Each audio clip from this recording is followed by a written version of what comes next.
আপনারা জানেন যে এখানে অনেকের বিরুদ্ধে মামলা হয়েছে যারা নিরীহ, এরা যেন অনেকের বিরুদ্ধে মামলা হয়েছে যারা নিরীহ।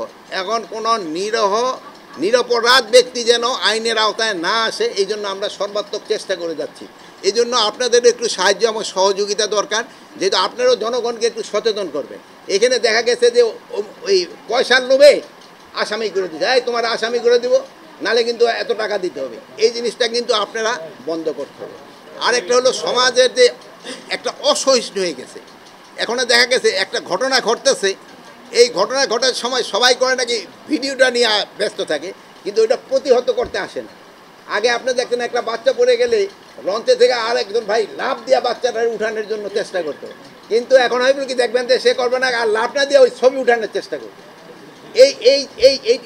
এই সাংস্কৃতিক থেকে কিন্তু আমাদের ফিরে আসতে হবে।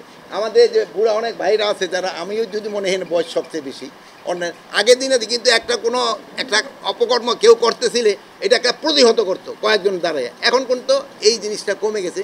এটা আপনি কিন্তু জনগণকে একটু সচেতন করতে হবে। আর সব কিছুতে এত অসহিষ্ণু হলে হবে না, এবং এত অসহিষ্ণু হলে কিন্তু হবে না। সবাইকে একটু ধৈর্য ধরতে হবে।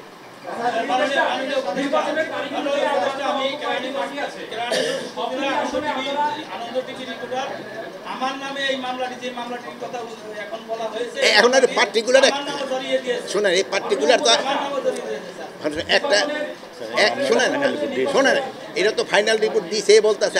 আর শোনেন, এটা তো আমার পক্ষে তো ইন্ডিভিজুয়াল একটা কেসের সম্বন্ধে এখানে বলা আমার পক্ষে সম্ভব না, যেহেতু এত হাজার হাজার কেস। এইগুলি না করে আপনার ইন্ডিভিজুয়াল না করে ইন জেনারেল কোনো প্রশ্ন থাকলে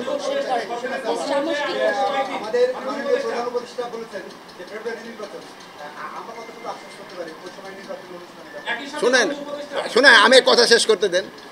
যেখানে প্রধান উপদেষ্টা বলে দিছে, আপনারা কার কথা আপনি আশ্বস্ত হবেন? ওনার কথার থেকে আর বড় কথা কে বলতে পারবে? কালার এক্সপার্ট জর্জ স্যাপ এবং মাইল্ড অন হ্যান্ডস টেকনোলজি সমৃদ্ধ অরিক্স ক্রিস্টাল ওয়াশ আপনার লন্ড্রি এক্সপার্ট। আইন শৃঙ্খলা পরিস্থিতি উন্নতি, আপনি যদি এই জুলাই থেকে, যদি এই জুলাই না আগে জুলাই থেকে দেখেন কি পরিস্থিতি ছিল। থানা খালি, কেউ আসে না, আনসার বিদ্রোহ, অন্যান্য বাহিনীগুলি অত সক্রিয় না। ওই থেকে এখনকার পরিস্থিতি অনেক ভালো হয়নি। বলেন, আপনারা বলেন। হ্যাঁ, আপনার কথাটা শেষ করতে আমাদের প্রশ্ন হলো কি, একটা কথা শেষ হওয়ার আগে আরেকজন আবার ওই ফ্রন্ট খুঁটে ফেলায়। কথাটা শেষ করে তারপর আপনি বলেন। আমি তো উঠা দিতেছি না, ওই থেকে কি পরিস্থিতি উন্নতি হয় নাই? তা আরও দেখা আমাকে সময় রয়ে গেছে, হয়তো আমরা কাঙ্ক্ষিতটা পৌঁছতে পারি নাই, ওইটা থেকে আমরা হয়তো আল্লাহ দিলে পৌঁছে যাবো। আরেকটা আমি ভাই আপনাদের অনুরোধ করেন, আপনাদের অনেকের 53 বছর হয় না, 53 বছরের উপরে কারা একটু হাত উঠান দেখি, স্বাধীনতার উপরে কারা আছে? এই আইন শৃঙ্খলার পরিস্থিতি খুব ভালো ছিল, এরকম কোনো সময় রিপোর্ট দেখছেন? এই আমার ভাইরা যারা আছে বয়স্ক, এরা কেউ দেখে না। এই সব সময় আইন শৃঙ্খলা পরিস্থিতি সম্বন্ধে এরকমই একটা সবার পারসেপশন থাকে, কিন্তু আল্লাহ দিলে আইন শৃঙ্খলা পরিস্থিতি যে অবস্থায় আছে, আমাদের নির্বাচন করতে কোনো অসুবিধা হবে না।